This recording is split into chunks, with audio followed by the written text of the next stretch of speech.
Here's my unwich. It's a number 5 veto. You can get any of their subs made into an unwich. Basically, they take everything that's inside of a sub and they wrap it in lettuce instead of putting it on bread. Here is our receipt. So I have the number 5. Mine was $5.15. My husband has the number 9 unwich. His was $6.15. And then he got a pickle quarter for $1.25. Our total was $13.69 for 2 unwiches and a pickle put into quarters. My number 5 veto is made up of salami, capicola, provolone, onion, lettuce, tomato, oil and vinegar, and oregano mixed in with some basil. As an unwich, mine is only 340 calories. And I actually can never finish a whole one in one sitting. I eat about half of this. I'll put it in the fridge and eat the other half later on. But it's really good. I switch them up all the time. Pretty good macros on the unwiches, and just something good to be able to go to when you're craving fast food, and it's just a great option.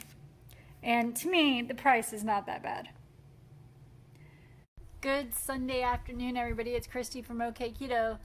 So this morning I had my last coffee with sugar-free syrup in it for 2 weeks. I also had a serving of the mint chocolate chip Halo Top ice cream. And as you will see, I just finished my lunch. I had a Jimmy John's unwich. Now, of course I can have a Jimmy John's unwich with this challenge, but I will not be able to have the Halo Top or the coffee with the sugar-free syrup in it. So let me talk about that a little. For this challenge, if you're new here, I have challenged my brother to not have pop for 2 weeks. That's his weakness. I have not had pop in 5 years, so that wouldn't be something great for me to do. But I have a weakness for keto desserts and sweets and treats and whatever else you want to call it. Halo Top is my weakness. I also love the keto fat bombs from Slim Fast. They're like dark chocolate covered Reese cups to me. And keto desserts. I love making keto desserts and I love eating them just as much. So I need to really rein that in. I feel like I'm putting too many of my calories towards keto desserts and not enough whole foods. I also feel like that it's getting a little out of control, that I need to rein it in before I go off the deep end with it. Will I have keto desserts after 2 weeks? I'm sure I will. I just hope that it's not, that I'm more in self-control and that I can cut them back where I don't feel like I have to have something sweet every day or even every other day. Maybe once or twice a week would be great if I can rein that in to that level. So that is my goal. My goal is to get more in tune with myself and to realize this is not going down a good path, that I'm getting a little out of control, and rein it back some. I would love to see the scale drop in some weight as well. I'm not going to lie about that. I mean, that would just be a bonus. But yeah, I could see where this can go dangerous for me if I don't rein it in. I've been eating a keto dessert almost every day. I will eat probably the keto butter pecan cookies that I made the other night before the day is over, because I know it's going to be 2 weeks before I have any keto desserts. So let me tell you what that's going to entail for me.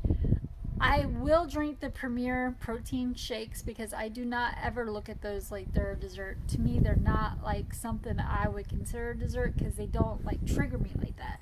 Now, I am going to give up the Slim Fast Fat Bombs because they do trigger me like that because they taste really good. They taste like a Reese cup to me.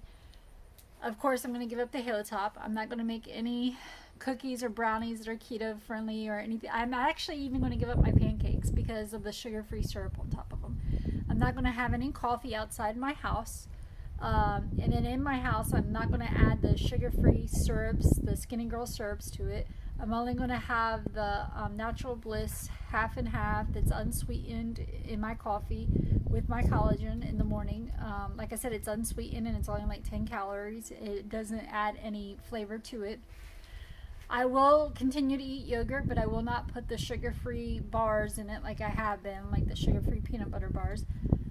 Um, so with drinking the Premier protein shakes, I will not be allowing myself to eat Quest protein bars because to me they are really delicious, especially like the chocolate covered sprinkled donut one and the chocolate chip cookie and so on and so on. So no, I don't need those during these 2 weeks because I feel like it would be triggering. Same thing with the pancakes. The reason I'm giving up the pancakes is because the sugar-free syrup I feel will make me crave more sweets. So I'm not going to have that either.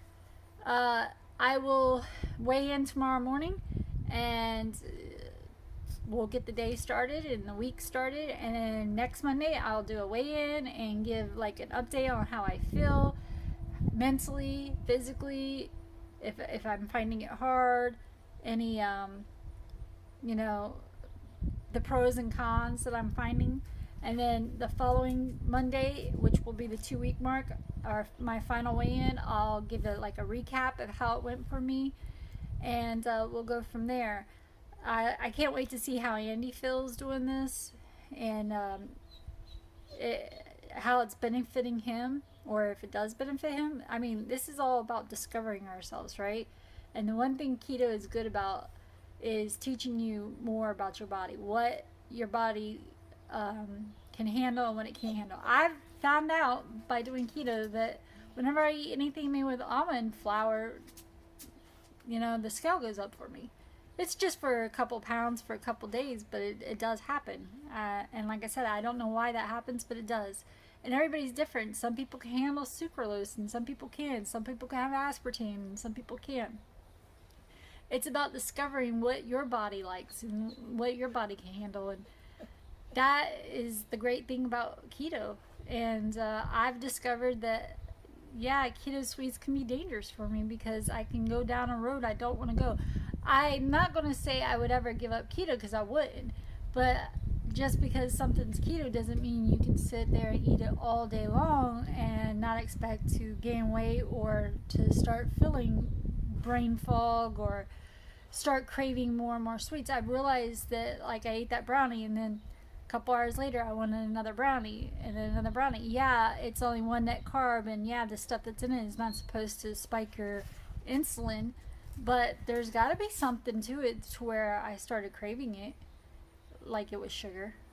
I mean, my mind must have thought it was sugar because I wanted it and I ate it in the middle of the night, 2 o'clock, 5 o'clock in the morning. I was eating more brownies. So yeah, it's self-control for me.